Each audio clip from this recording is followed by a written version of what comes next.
G'day. A guest is a person to be honoured and respected. But what about the guests that are unwelcomed and have sinister intentions? Tonight's stories come from real people who had those unfortunate experiences. This happened when I was 16 years old. I'm in my 50s now. My dad was in hospital, and the house we lived in had what we called cellar doors on the outside. They were metal, and you pulled them up towards you to open them. The lock was broke, and my dad had not gotten around to fix it because we lived in a safe neighbourhood. So safe that most people left their keys in their cars. So in the basement was our utility box for the phone and electric. It was an old house with a cistern and half-dirt, half-concrete basement. We kept getting the hang-up calls, and I would tell my mum I kept hearing noises in the basement. Once you got into the basement from outside, you could walk up the steps to the door that leads to the kitchen, and that was a very flimsy door secured with a chain lock. These calls went on for months, and they escalated to where the person would tell me what I wore to school that day and what I had been doing or who I was with. We did file the police reports, and we finally got them to tap our landline. My mum and I were up watching a movie. It was around 2 AM and we didn't have school. My brother fell asleep on the couch. The phone rang and my mum and I looked at each other. I had to answer the phone. Now she told me to keep him on the phone as long as I can, as we needed a good 2 to 3 minutes of conversation for the phone company to get his location. I was able to keep him on the phone, but I was a mess. I started crying, and he seemed to like that. He would tell me it was just a matter of time before he came to get me and make me his. I hung up the phone and it rang within a few minutes, but this time Mum got it and started cussing as soon as she answered. Then she just stopped talking. She hung up the phone and told me, "We have to leave now and be quiet." She grabbed her purse while I was waking up my brother to get to the car. We left the TV and lights on as we left. Mum looked white as a ghost, and I could tell she was pretty scared. She took us to a gas station and called my grandmother so we could come over. I asked her who was on the phone, and she said it was the police department. She said the call was coming from somewhere in the house, and to get out now. We got to my grandma's house, and Mum called the police station again. The attending officer called her back to tell her what they found. They didn't catch the man, but he left the device he was still using attached to the box in the basement. We were told it was the kind of phone the employees of the phone company used to verify the lines working.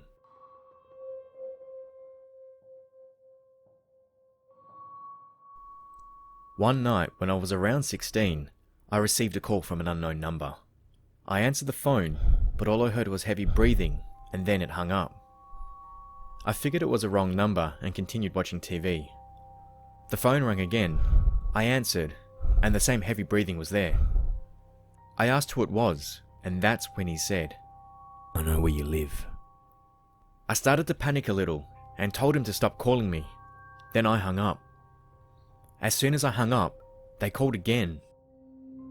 I ignored about 5 to 6 more calls and finally picked up the phone again. This time, "I'm sure you're enjoying prank calling me, but please stop." And that's when my stomach sank. The male voice laughed and told me, "I'm in your house." The phone hung up again. The call ended, but every hair on my body stood up, and I crept to my door. My room was a renovated garage, so it opened into the kitchen and the living room was directly to my right. I opened my bedroom door and stepped out to make sure the doors were locked. The living room door was wide open. After about 10 seconds of being frozen in fear, I bolted the knife block and grabbed the largest knife I can find, then proceed to creep through the house, turning on all the lights as I went. I made it to my dad's room and shook him awake. My dad screamed in fear when he saw me standing over him with a butcher knife, but that's when I lowered it and whispered to him, "Someone's in the house." He immediately jumped and grabbed a loaded revolver from his underwear drawer. I stayed close behind him as we crept through the house to my room. He checked my closet and under the bed. As he was looking, I explained exactly what happened. He grabbed a flashlight and decided to look down our driveway. We lived in the country and our driveway was pretty damn long. He shone the light down the driveway and suddenly took off running. When he came back, He told me that he saw a man in a hoodie pop out of the bushes and start hauling ass down the driveway. We called the police, who were able to find two things we failed to notice: the muddy footprints inside my room, and that there were two knives missing from the kitchen block, the largest and the smallest. Unfortunately, the man was never identified and is still out there, probably waiting to target his next victim.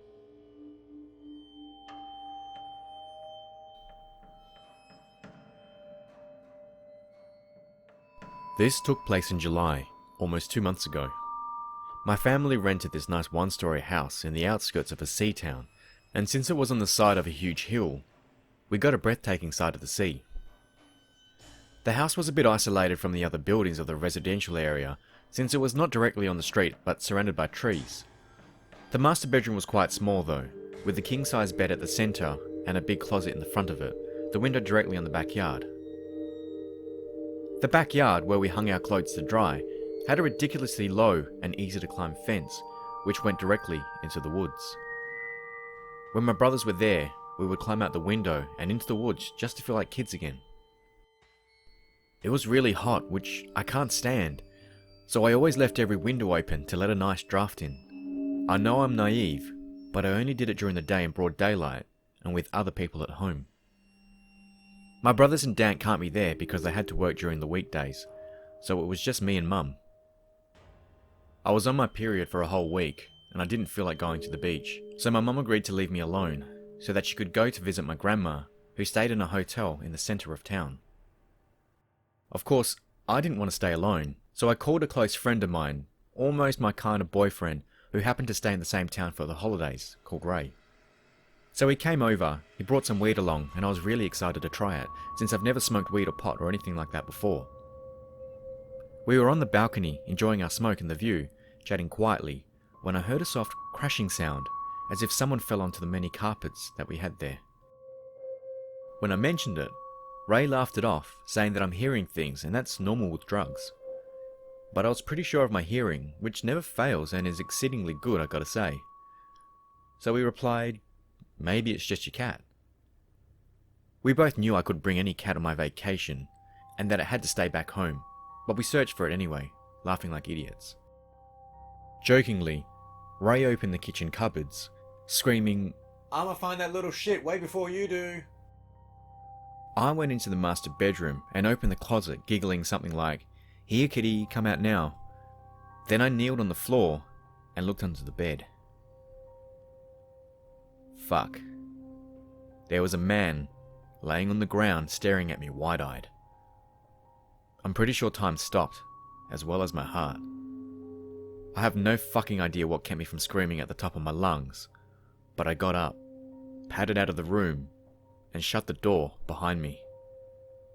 My mind was just trying to process what I just saw. I'd never let go of the handle. I think my knuckles turned white at some point. Ray patted over giggling, but he went dead serious as he looked at me. I told him there's a guy under Mum's bed. He thought I was hallucinating and tried to joke about it, but I grabbed my phone and dialed my mum's number. Later on he told me he had understood I was serious only when he saw my hands shaking like bitches, and my fingers having a hard time dialing. When my mum picked up, I sounded so cold and controlled that it gives me chills whenever I think about it. I told her I was with Ray, and that we found an intruder.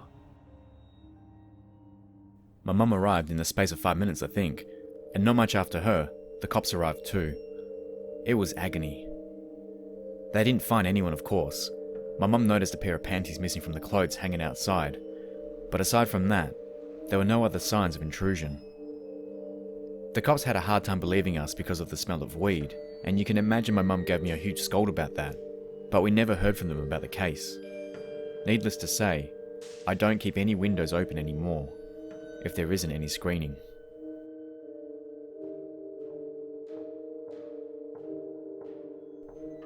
When I was 16, my family and I moved into this enormous duplex. It had a balcony, and it was very cool to my 16-year-old self. When we moved in, we didn't think we had any neighbours since the door next to us still had a for rent sign on it. I begged for my room to be the one with the window in it, You know, the window where you can see into the other half of the house. Don't ask why, but I thought it was weird and cool. I wanted to be able to see if anything weird went down. Once we were settled in, I had my friend Seven come over. We were in my room mixing a lip gloss with sugar and syrups from the kitchen when Seven turned around and started tapping me. "Dude, I thought you said you guys didn't have any neighbours yet." I whipped around so fast, and there was some fucking guy's face in the window staring at us. We hightailed it out of my room and got my brother, who was 1 year younger than us, but 7 times bigger. Once we came back, the guy was gone and the window was lifted a bit, which caused me to freak out about how we weren't sleeping in that room, even if I did beg for it to be my room. The next morning, I told my mum about it, and she immediately marched Seven and I over to the other door, pyjamas and all. We knocked several times before I was sure my mother thought we were smoking crack in my room. On our last knock, somebody answered. It was a small Mexican lady. It turned out we did have neighbours. We didn't tell her about the guy in the window, but she immediately asked a favour of us. Something about her son not being able to make friends, and that since we were around the same age, we could get close. I agreed because I knew what that felt like, but Seven was hesitant. When we met her son the next morning on our way to school, we were shocked and freaked out. It was the same guy that we had seen the night before. He was wearing a heavy green raincoat, even though it was blistering hot. He had curly brown hair and these huge eyes that I'd never wanted to look into. They were too far apart. During our walk to school, he kept playing with my hair and sniffing it, and when I would confront him, he'd deny he ever did it. It got real weird real quick. He just wouldn't leave me alone. I hate to admit it, but I had started to think twice about being so nice to him. We had a completely different schedule, but he would always find a way into my classes. He'd even usher Seven away from me, so we'd be isolated. He sat with a group of guys at lunch, and he would make up complete lies about him and I to them. He would tell them I asked him out and tried to kick his door in, say that he held my hands when we walked home, minor stuff at first. Then I stopped letting him hang around. That's when it got serious. He started walking behind Seven and I in the hallways, recording my ass and saying he would screw it and lace it with his holy nut, while his new friends whooped and laughed. Once Seven had enough, she turned around and screamed at him. He stopped for a while, but then one day, Seven and I were hanging out with some friends and he showed up outside of the restaurant and just hovered near us. I had announced that my legs were tired and all I heard was a loud, "Footstool!" and he dropped to the ground on his knees, telling me to place my feet on him. I immediately left and went home. That night, I hung a sheet over that window in my room after his mum had come to us, saying he hadn't come home. I remember the most terrifying part. I woke up to 10 texts from him, the last one being, "Just yell footstool and I'll come out." I swear to you I heard his breathing. It was like an angry dog breathing. I started wailing and just screaming until my mum came, and I was that terrified that I begged her to get me out. I told my parents as to what had happened. I showed them the texts, and I told them the noises I heard. My dad and brother went into my room and looked around. They checked the closet. They checked behind the sheet. The window was closed and everything looked okay. Then my dad decided to check under the bed just to make sure that there were no monsters. When he did, he reached under and grabbed the guy. My dad dragged him from under my bed, and the guy just looked at me, smiling.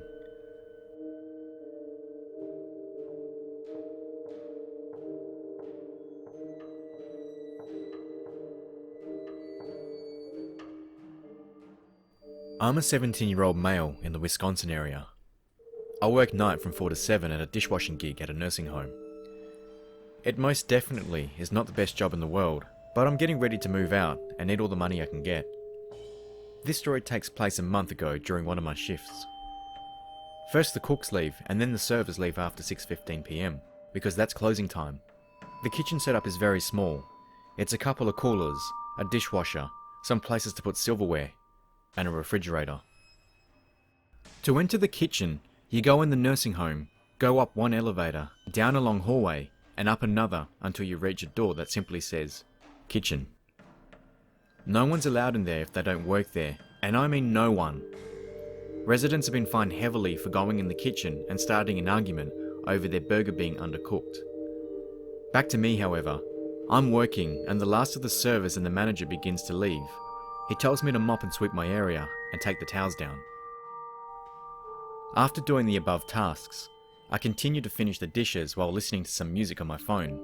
The song was called Let Us Sandwich by the Little Skies, and I had it turned way up, so I'm sitting there finishing up and rocking out. Now I know I may get some heat for this, but I was high as hell. I normally smoke a bowl or two before work, so the day can go by faster. My manager notices and jokes about it from time to time, but I'm a hard worker and don't smell like weed because I keep my clothes out of my room while I'm smoking, so it's not an issue. So I'm sitting there high as hell blasting music. When I finally get done, I grab the cart and begin to roll it to the dining area to put dishes away, when something catches my eye. I see the head of a man ducked underneath a table. At first I thought I was going crazy. I did the stereotypical eye rub just to make sure. He wasn't facing me and wasn't moving. There's no way someone should be here. The door to the dining area is locked once the cooks and servers leave. This guy would have had to enter the kitchen door, which wasn't locked because I hadn't finished everything up, walk past me to the dining area to go under the table and lay there. At this point, I'm thinking it may be a crazy old man who got lost, so I went up to him and asked him if he needed help. I kid you not, a 6-foot black guy turns around and looks at me, looking like he was in his mid-20s. He had a scar on his cheek and his lips looked burnt or something, like he had hot tea thrown in his face. He gets from under the table and asks me if Jermaine would be coming to pick up his order tonight. The residents can order food and come get it and take it back to their room instead of eating it there, but it was past closing. No one would have ordered because it's past closing. I told him this, and he got visibly deranged. I don't know how to explain it, but he didn't look mad at me. He just looked insane. When I said no one else was coming here, his eyes widened, and a half-smile glare was aimed at me. He then grabbed me by my work shirt and pulled me close to him, and whispered in my ear, "You told that old bastard he owes me 1,000,000 lives," before turning around and exiting through the kitchen door.